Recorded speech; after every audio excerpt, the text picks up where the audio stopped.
Hello guys, അപ്പോൾ ഒരു മുട്ടൻ പണി കിട്ടിയിട്ടിരിക്കുകയാണ് കേട്ടോ.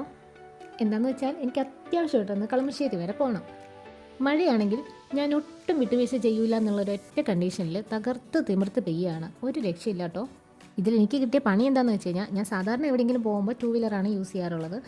അപ്പോൾ എനിക്കും അഫ്ലൂനും ഇന്നൂസിനും കൂടിയാണ് ഇന്ന് പോകാനുള്ളത്. അപ്പോൾ ഞങ്ങൾ 3 പേരും കൂടെ 2 വീലറിൽ ഈ മഴയത്ത് പോകാമെന്ന് പറഞ്ഞാൽ നല്ല റിസ്ക്കാണ്. അതുകൊണ്ട് ഞങ്ങളിങ്ങനെ കൺഫ്യൂഷൻ അടിച്ചിരിക്കുകയാണ്. എന്നാൽ പിന്നെ ഒരു യൂബർ വിളിച്ച് പോയാലോ എന്ന് ആലോചിച്ചു. പക്ഷേ അതിനും അങ്ങോട്ട് മനസ്സ് സമ്മതിച്ചില്ല. എന്തായാലും മഴ കുറയുമോ എന്ന് പറഞ്ഞ് ഞങ്ങൾ വെയിറ്റ് ചെയ്തു. ഞങ്ങൾക്ക് 2 മണിക്ക് അവിടെ എത്തേണ്ടതാണ്. ഒരു 1:45 വരെ ഞങ്ങൾ വെയിറ്റ് ചെയ്തു കേട്ടോ. ഈ മഴ ഒന്ന് ക്ഷമിക്കുകയാണെങ്കിൽ ആ ഗ്യാപ്പിൽ പോകാമെന്ന് വിചാരിച്ചിട്ട്. പക്ഷെ മഴ വിട്ടു തന്നില്ല. അങ്ങനെ ലാസ്റ്റ് കാറിൽ പോകാമെന്ന് തീരുമാനിച്ചു. കാറിൽ പോകാമെന്ന് പറഞ്ഞാൽ അത്ര കടുത്ത തീരുമാനമൊന്നുമില്ല. പക്ഷേ പ്രശ്നം എന്താണെന്ന് വെച്ച് കഴിഞ്ഞാൽ, ഞാനൊരു 6 to 5 ഇയേഴ്സായിട്ട് കാറ് ഞാൻ കൈകൊണ്ട് തൊട്ടിട്ടില്ല. അതുകൊണ്ട് തന്നെ എൻ്റെ ഡ്രൈവിംഗ് സ്കില്ലിൽ എനിക്ക് ഒട്ടും വിശ്വാസമില്ല. പോരാത്ത തന്നെ ഈ 2 മക്കളെയും കൊണ്ട് കാറിൽ പോകുമ്പോൾ എന്താകും എന്ന് എനിക്കൊരു പേടിയുണ്ട്. പിന്നെ പോരാഞ്ഞിട്ട് അവർക്ക് 2 പേർക്കും ഒട്ടും കോൺഫിഡൻസ് ഇല്ല എൻ്റെ കൂടെ വരാൻ വേണ്ടിയിട്ട്. കാരണം ഞാൻ ഡ്രൈവ് ചെയ്യുന്നവർ ഇതുവരെ കണ്ടിട്ടില്ല. കുറച്ച് വീഡിയോസും ഫോട്ടോസിലും ഇങ്ങനെ കണ്ടിട്ടുണ്ടെന്നല്ലാണ്ട് അവർക്കൊരു ഉറപ്പുമില്ല എൻ്റെ ഡ്രൈവിംഗ് സ്കില്ലിൽ. പക്ഷെ നമുക്ക് വേറെ നിവൃത്തിയില്ലാത്തത് കൊണ്ട് ഞാൻ കാറിൽ തന്നെ പോയി. കാറ് ഞാൻ ഇത്രയും നാൾ ഓടിക്കാതിരുന്നതിൻ്റെ ഗ്യാപ്പ് എന്താണെന്ന് വെച്ച് കഴിഞ്ഞാൽ, ഫസ്റ്റ് റീസൺ നമ്മുടെ കയ്യിലുണ്ടായിരുന്ന കാറ് നമ്മൾ കൊടുത്തു കഴിഞ്ഞ് പിന്നെ നമ്മൾ വീട് പണി സമയമൊക്കെ ആയതുകൊണ്ട് നമ്മൾ പിന്നെ കാർ എടുക്കാൻ നിന്നില്ല. അതൊരു പ്രശ്നമായിരുന്നു. പിന്നെ അതിൻ്റെ ഇടയ്ക്ക് ഞാൻ എപ്പോഴും ഒരു കടുത്ത തീരുമാനം എടുത്തിരുന്നു, ഞാൻ ഈ 4 വീലർ ഓടിക്കില്ല എന്നുള്ളത്. പക്ഷേ എന്തൊരു വാശിപ്പുറത്തെടുത്ത തീരുമാനമാണ്. പക്ഷേ ഇത്രയും വർഷങ്ങൾക്ക് ശേഷം ഞാനിരുന്ന് ആലോചിക്കുമ്പോൾ എന്തിനു വേണ്ടിയാണ് അങ്ങനെ ഒരു തീരുമാനം എടുത്തതെന്ന് സത്യമായിട്ട് എനിക്കറിയില്ല കേട്ടോ. എൻ്റെ കാര്യം എപ്പോഴും ഇങ്ങനെ തന്നെ, വാശിപ്പുറത്ത് എന്തെങ്കിലുമൊക്കെ തീരുമാനം എടുക്കും. ഒരു 3-4 ദിവസം കഴിയുമ്പോൾ, 3-4 ദിവസമല്ല, ഒരു 3-4 മാസമൊക്കെ കഴിയുമ്പോഴത്തേക്ക് ഞാനതങ്ങ് മറന്നു പോകും. പിന്നെ തീരുമാനം എൻ്റെ ഉള്ളിലുണ്ടാവും, പക്ഷേ എന്തിനു വേണ്ടി എടുത്തു എന്നുള്ളത് ഞാൻ മറന്നു പോകാറാണ് സാധാരണ പതിവ്. അതേപോലെ തന്നെ ഇതിലും. എന്തായാലും അതൊക്കെ പോട്ടെ, ഇന്നിപ്പോൾ കാർ എടുത്തേ പറ്റുള്ളൂ. അങ്ങനെ കാർ എടുത്ത് നമ്മളിങ്ങനെ പോവുകയാണ്. പോകുമ്പോൾ എന്താണെന്ന് വെച്ച് കഴിഞ്ഞാൽ, നമ്മുടെ വീടിൻ്റെ ഫ്രണ്ടിൽ ഇങ്ങനെ ഇറങ്ങുന്ന ഒരു സൈഡ് കുറച്ച് റിസ്ക്കാണ്. ഇങ്ങനെ നമ്മൾ കട്ടയും ഇതൊന്നും ഇട്ടിട്ടില്ല. അപ്പോൾ ആ റോഡ് ഇങ്ങനെ ഭയങ്കര റഫായിട്ട് കിടക്കുകയാണ്. അതിലൂടെ ഈ കാർ ഇങ്ങനെ എടുത്ത് വളഞ്ഞൊക്കെ പോകാമെന്നൊക്കെ വെച്ച് കഴിഞ്ഞാൽ ഒരു ബിഗിനർ എന്ന നിലയിൽ നല്ല ടഫ് പരിപാടിയാണ്. പോരാത്തതിന് കട്ട നെഗറ്റീവായിട്ട് നമ്മുടെ 2 മക്കളും എൻ്റെ കൂടെ തന്നെ ഉണ്ടായിരുന്നു.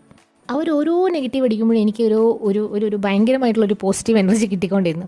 സത്യം പറഞ്ഞാൽ എൻ്റെ ക്യാരക്ടറിൻ്റെ ഒരു ഗുണം അതാണ് കേട്ടോ. എനിക്ക് എവിടെ നിന്നൊക്കെ നെഗറ്റീവ് വരുന്നു അത്രത്തോളം പോസിറ്റീവ് എനർജി വന്നുകൊണ്ടേയിരിക്കും. പക്ഷേ എൻ്റെ കൂടെ നിന്ന് ആളുകൾ, നിന്നെക്കൊണ്ട് ഇത് പറ്റും, നീ ചെയ്തു എന്ന് പറഞ്ഞാൽ എന്നെക്കൊണ്ട് ഒരിക്കലും കാര്യം പറ്റില്ല. പക്ഷേ നേരെ മറിച്ച് നിന്നെക്കൊണ്ട് ഇത് പറ്റില്ല എന്ന് പറഞ്ഞു കഴിഞ്ഞാൽ, ഓക്കെ, ഞാൻ എൻ്റെ മാക്സിമം എഫേർട്ട് ഇട്ട് ട്രൈ ചെയ്യും, അതെങ്ങനെയെങ്കിലും എന്നെക്കൊണ്ട് പറ്റിക്കണം എന്നുള്ളൊരു രീതിയിൽ.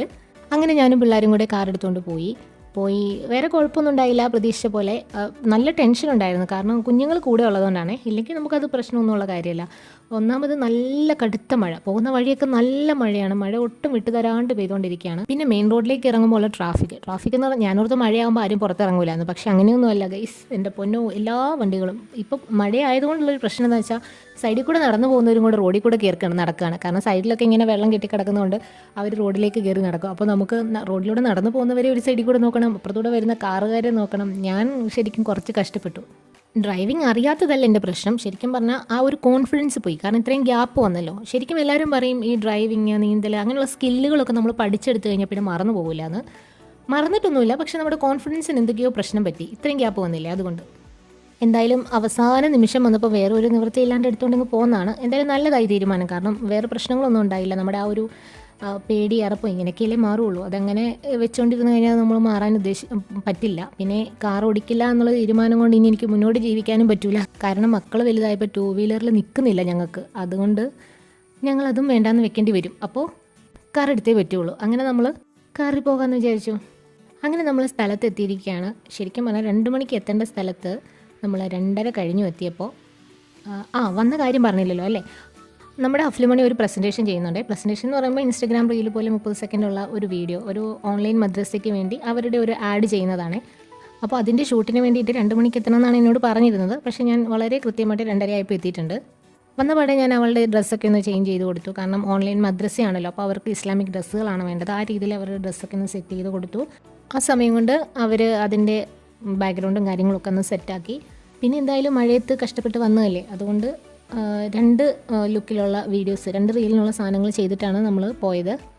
അങ്ങനെ ഷൂട്ടൊക്കെ സ്റ്റാർട്ട് ചെയ്തു. ഷൂട്ട് സ്റ്റാർട്ട് ചെയ്ത് കഴിഞ്ഞാൽ ഞാൻ പിന്നെ അവിടെ നിൽക്കില്ല കേട്ടോ. കാരണം നമ്മുടെ ഇന്നൂസ് ഉള്ളതുകൊണ്ട് അവനിങ്ങനെ അടങ്ങിയിരിക്കാൻ പറ്റാത്തതിൻ്റെ ഒരു അസുഖം ഉള്ളതുകൊണ്ട് അവനെ കൊണ്ട് അവിടെ നിന്ന് കഴിഞ്ഞാൽ അവിടെ ആ ഒരു ഷൂട്ട് ഭയങ്കരമായിട്ട് ഡിസ്റ്റർബ് ആവും. അതുകൊണ്ട് ഞാനും അവനും പതിയെ പുറത്തിറങ്ങിയപ്പോൾ എന്ന് വെച്ചാൽ എന്താണെന്ന് വെച്ച് കഴിഞ്ഞാൽ നല്ല മഴയാണ്, എങ്ങോട്ടും പോകാനില്ല. പിന്നെ അവനിങ്ങനെ വിശക്കുന്നു എന്ന് പറഞ്ഞപ്പോൾ, വിശപ്പുണ്ടായിട്ടാവില്ല, പക്ഷെ അവൻ ആ ഒരു എന്തെങ്കിലുമൊക്കെ ചെയ്യണ്ടേ, കാരണം കുട്ടികളല്ലേ, അവർ ബോറടിക്കുമല്ലോ. അപ്പോൾ അവന് ചായ കുടിക്കണമെന്ന് പറഞ്ഞു. ആ ഗ്യാപ്പിൽ ഞങ്ങളിങ്ങനെ നടന്നുപോയി അടുത്തുള്ളൊരു ഷോപ്പിൽ പോയി ചായയും സ്നാക്സും ഒക്കെ കഴിച്ചു. നല്ല മഴയാണ്, മഴയ്ക്ക് ഒരു ക്ഷമനമില്ല കേട്ടോ. അത് മാത്രമാണ് ഒരു സന്തോഷം. കാരണം നമ്മൾ കാറെടുത്ത് വന്നിട്ട് മഴ പെയ്തില്ലെങ്കിൽ പിന്നെ നമ്മൾ ആകെ ശശിയായി പോയല്ലോ.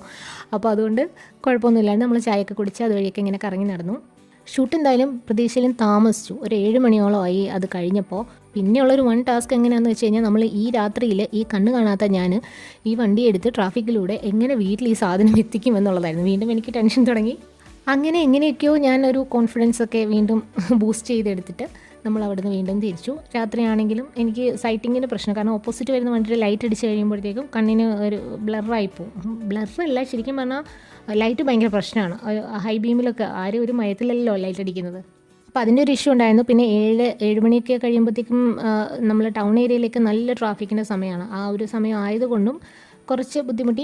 എന്നാലും കുഴപ്പമില്ല, പ്രശ്നമൊന്നും ഇല്ലാണ്ട് നമ്മൾ ഡ്രൈവ് ചെയ്ത് വീട്ടിലെത്തി.